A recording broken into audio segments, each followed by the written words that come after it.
Our second reading is taken from He Loved Us, Dilexit Nos, by Pope Francis, his encyclical letter on the human and divine love of the heart of Jesus.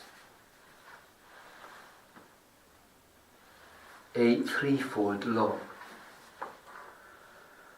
Nor do we remain only on the level of the Lord's human feelings, beautiful and moving as they are. In contemplating Christ's heart, we also see how, in his fine and noble sentiments, his kindness and gentleness, and his signs of genuine human affection, the deeper truth of his infinite divine love is revealed.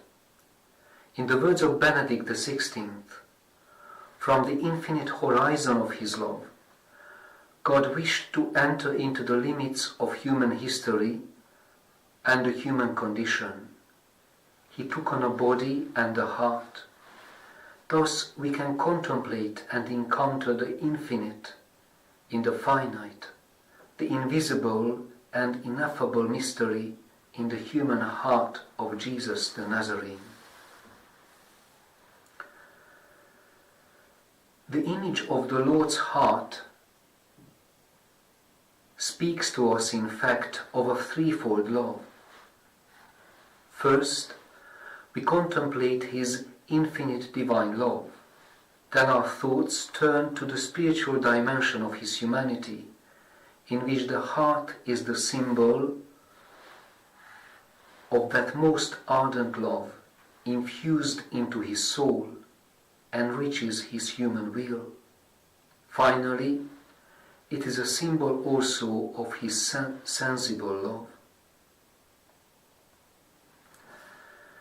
These three loves are not separate, parallel or disconnected, but together act and find expression in a constant and vital unity. For by faith, through which we believe that the human and divine nature were united in the person of Christ, we can see the closest bonds between the tender love of the physical heart of Jesus and the twofold spiritual love, namely human and divine. Entering into the heart of Christ, we feel loved by a human heart filled with the affections and emotions like our own. Jesus' human will freely chose us to love us, and that spiritual love is flooded with grace and charity.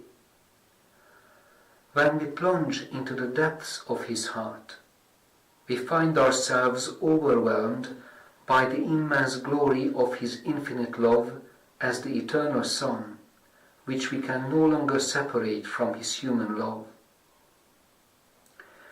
It is precisely in his human love, and not apart from it, that we encounter his divine love. We discover the infinite in the finite. Here ends our second reading.